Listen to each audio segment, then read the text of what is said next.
नमस्कार। बांकीपुर का उपचुनाव आज खत्म हो गया। मतदान पूर्व की ही भांति 33 से 34% रहा है।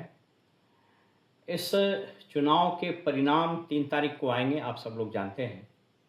लेकिन इस चुनाव ने 3 चीज़ तय कर दिया। पहला कि भारतीय जनता पार्टी के सामने एक मजबूत विकल्प के रूप में प्रशांत किशोर का उदय हो चुका है।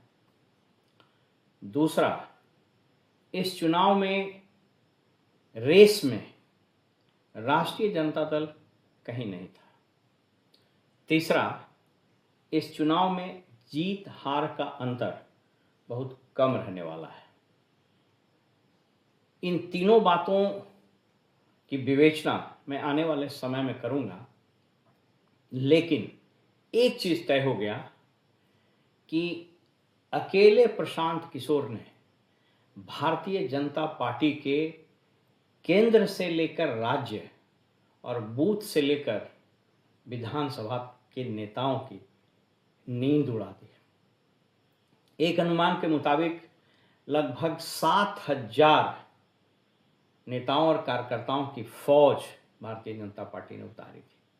लगभग 200 से ज़्यादा इनके एमएलएज इंक्लूडिंग मिनिस्टर्स, लगभग सारे एमपीज बिहार के, बीजेपी के भी और जदयू के भी, ये सब लोग रात दिन एक कर दिए। उसके बावजूद भारतीय जनता पार्टी चुनाव के दिन आश्वस्त नहीं दिखी कि वो जीत रही है, क्योंकि वोट का प्रतिशत जो कम हुआ है उसके 2-3 मायने निकाले जा रहे हैं। पहला कि अपेक्षाकृत पढ़ा लिखा समाज, कायस्थ वर्ग, वह जितना प्रचार किया गया उतना उत्साहित होकर इन लोगों ने वोट नहीं दिया। दूसरी बात कि इस समाज के या फिर बांकीपुर ऑन द होल के समाज के बच्चे बहुत ज़्यादा माइग्रेट कर गए हैं, जो दूसरे शहरों में पढ़ने के लिए या नौकरी करने चले गए हैं।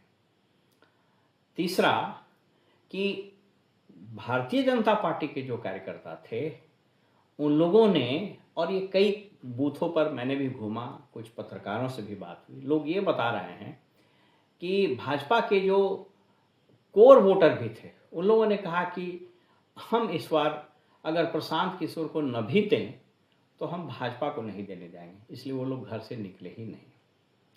इससे ठीक उलट एक चीज़ इस बार स्पष्ट हो गया कि राजद का जो कोर वोटर है, एम और वाई, ये दोनों कम से कम इस विधानसभा के चुनाव में राष्ट्रीय जनता दल से पूरी तरह से खिसक गया।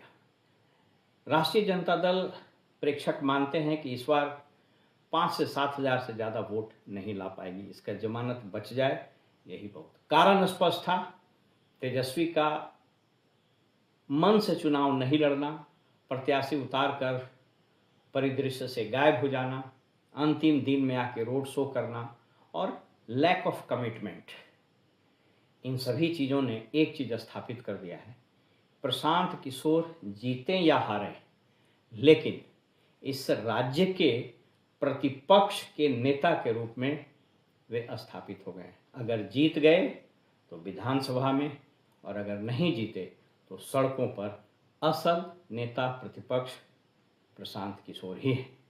यानी उनकी जीत होगी या हार, लेकिन लोकतंत्र के इस युद्ध में, इस संग्राम में प्रशांत किशोर की विजय तो निश्चित ही हो गई है। नमस्कार।